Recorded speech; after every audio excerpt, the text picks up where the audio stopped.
तो चलिए सीधे इसमें गहराई से उतरते हैं। आज के इस एक्सप्लेनर में आपका स्वागत है।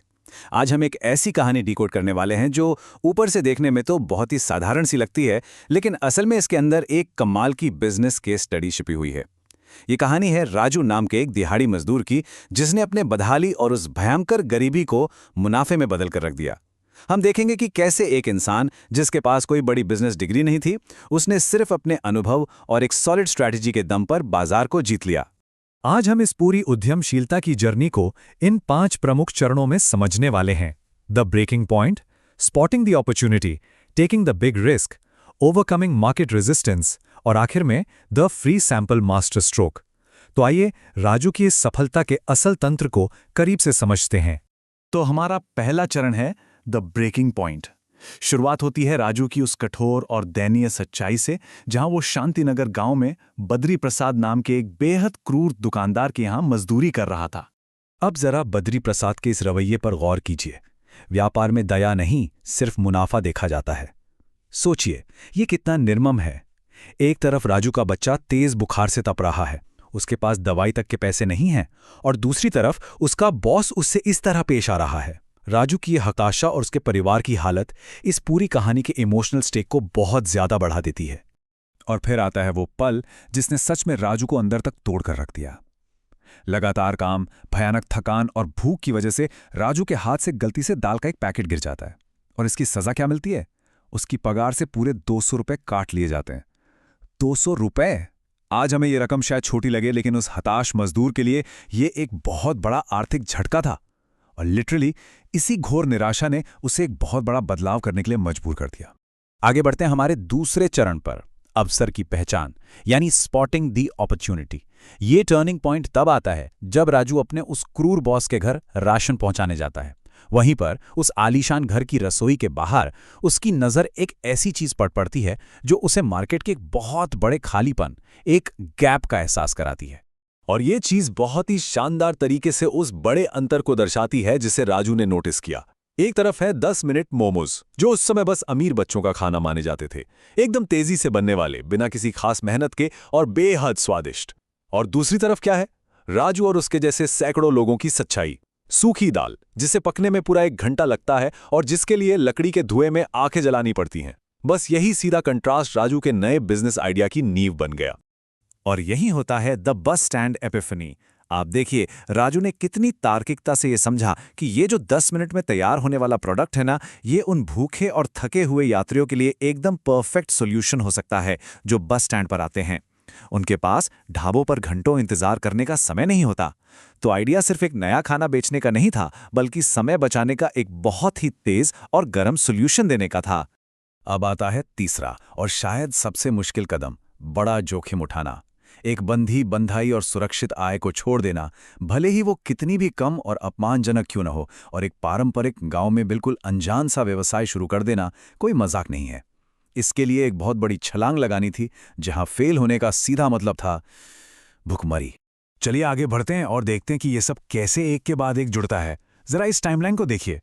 पहले दिन घोर अपमान, दूसरे दिन वो शानदार बिजनेस आइडिया, तीसरे दिन हिम्मत जुटाकर नौकरी छोड़ना और अपना छोटा सा सेटअप लगाना, चौथे दिन बाजार में पूरी तरीके से फेल हो जाना, और फिर 5वें दिन अपनी स्ट्रैटेजी में एक ऐसा बदलाव करना जिसने सब कुछ पलट कर रख दिया। एक गुलामी से लेकर उद्यमी बनने तक का ये सफर कितनी तेजी से तय हुआ है, ये वाकई कमाल का है। लेकिन इस भयंकर जोखिम में एक बहुत बड़ा सहारा था, और वो थी उनकी पत्नी सीता। उनके शब्द थे, अगर तुमने ठान ही लिया है तो मैं पीछे नहीं हटूंगी, तुम आगे बढ़ो, मैं तुम्हारे साथ हूं। किसी भी एंटरप्रेन्योर के लिए उसके पार्टनर का ऐसा सपोर्ट एक फोर्स मल्टीप्लायर का काम करता है। इसी भरोसे के दम पर उन्होंने अपनी बची खुची सारी जमा पूंजी एक कबाड़ी वाले से टूटे हुए लकड़ी के ठेले और मोमोज के 20 पैकेट खरीदने में लगा दी। लेकिन देखिए, असल दुनिया में बिजनेस शुरू करना इतना भी आसान नहीं होता। हमारा चौथा चरण है बाजार के प्रतिरोध का सामना। जब राजू ने ठेला लगाया और मोमोज पकाना शुरू किया, तो उसे बाजार के भारी रेजिस्टेंस और लोगों के शक का सामना करना पड़ा। पहले दिन की जो सच्चाई थी वो बहुत ही कठोर और दिल तोड़ने वाली थी। अब ये कंज्यूमर साइकोलॉजी का बहुत ही क्लासिक केस है कि लोग नई चीजों को एक्सेप्ट क्यों नहीं कर पाते। गांव वालों ने इसे रिजेक्ट क्यों किया? कुछ को लगा कि ये कोई अजीब से छोटे पकोड़े हैं, कईयों ने इसे शहर की विदेशी बीमारी बता दिया, कुछ को अपना धर्म भ्रष्ट होने का डर सता रहा था, तो कईयों को वही अपनी पारंपरिक शुद्ध रोटी और समोसे ही चाहिए थे। और सबसे बड़ी बात, कोई भी अपनी मेहनत के 15 रुपए एक बिल्कुल अनजान चीज पर बर्बाद नहीं करना चाहता था। और नतीजा, सूरज ढलने तक एक सिंगल बिक्री नहीं हुई और सारा खाना खराब हो गया। तो अब क्या राजू हार मानकर वापस उसी गुलामी की तरफ लौट जाएगा? सोचिए उस पल के बारे में। राजू हताश होकर सड़क पर बैठा रो रहा है। उसे लग रहा है कि उसने अपनी बेवकूफ़ी में अपने परिवार का फ्यूचर हमेशा के लिए खत्म कर दिया। उस वक्त लग रहा था कि शायद वो क्रूर बॉस बद्री प्रसाद सही था। यहां जो हताशा है, जो तनाव है, वो अपने एकदम चरम पर है। अब इस स्लाइड के बारे में जो सबसे दिलचस्प बात है वो ये है कि कहानी यहां खत्म नहीं होती। यहीं से आता है हमारा अंतिम और सबसे धांसू चरण 5, the free sample master stroke. Raju ने उस घोर निराशा में घुटने नहीं टेके, बल्कि अपनी स्ट्रैटेजी को पूरी तरह से पिवट कर दिया। और यहीं पर उसकी असली व्यावसायिक बुद्धि यानी बिजनेस सेंस चमक कर बाहर आती है। आइए इस फ्री सैंपल स्ट्रैटेजी के पीछे की साइकोलॉजी को डिकोड करते हैं। राजू ने गांव के मेलों में अक्सर देखा था कि लोग मुफ्त की चीजों की तरफ कैसे खींचे चले आते हैं। उसने 3 बहुत ही सटीक कदम उठाए। पहला, उसने पहचान लिया कि ग्राहकों का असली डर उनका पैसा बर्बाद होना है। दूसरा, उस डर को जड़ से खत्म करने के लिए उसने 1 घंटे के लिए बिल्कुल मुफ्त 0 रिस्क ट्रायल ऑफर कर दिया। और तीसरा, उसने अपने प्रोडक्ट के शानदार स्वाद पर भरोसा किया कि यही स्वाद इन लोगों को पक्के ग्राहकों में बदल देगा। और फिर गांव के मुख्य चौराहे का वो नज़ारा, एकदम एनर्जी से भरा हुआ। राजू पूरी ताकत से आवाज लगा रहा था, अपनी जेब में हाथ मत डालो, बस अपना हाथ आगे बढ़ाओ। उसने शक करने वालों के लिए फाइनेंशियल रिस्क को लिटरली 0 कर दिया।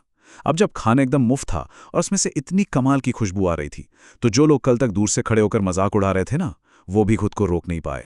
और रिजल्ट्स वाकई हैरान करने वाले थे। 45 मिनट, जी हाँ, सिर्फ और सिर्फ 45 मिनट के अंदर उस ठेले का सारा सामान बिक गया। एक बार जब लोगों ने उस नए खाने को चखा तो उसके बेमिसाल स्वाद ने उनके शुरुआती डर को हवा कर दिया। बस इस एक कदम ने उन शक करने वालों को तुरंत ही पैसे देने वाले लॉयल कस्टमर्स में कन्वर्ट कर दिया।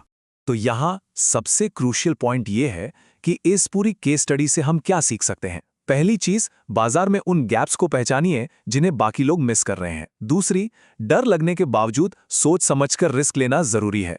तीसरा, आपके पार्टनर का सपोर्ट वाकई एक बहुत बड़ी ताकत होता है। चौथा, फ्री ट्रायल्स जैसी स्ट्रैटेजीज का इस्तेमाल करके आप ग्राहकों की हिचकिचाहट को दूर कर सकते हैं। और सबसे अहम बात, सिर्फ निर्मम मुनाफे के पीछे भागने के बजाय लोगों के प्रति सहानुभूति और आपके प्रोडक्ट की क्वालिटी हमेशा लंबे समय में जीत हासिल करती है। तो इस एक्सप्लेनर को हम एक बहुत ही इंटरेस्टिंग सवाल के साथ खत्म करते हैं। सोचिए, आपके काम में ऐसा कौन सा मार्केट फ्रिक्शन या रुकावट है जो आपकी प्रोग्रेस को रोक रही है? और क्या एक मुफ्त सैंपल या शून्य जोखिम ट्रायल जैसा अप्रोच उस रुकावट को पूरी तरह से तोड़ सकता है? ये एक ऐसा सवाल है जिस पर आपको जरूर विचार करना चाहिए। हमें उम्मीद है कि इस एक्सप्लेनर से आपको इन रणनीतियों की असली ताकत समझ आई होगी। हमारे साथ जुड़ने के लिए बहुत बहुत शुक्रिया।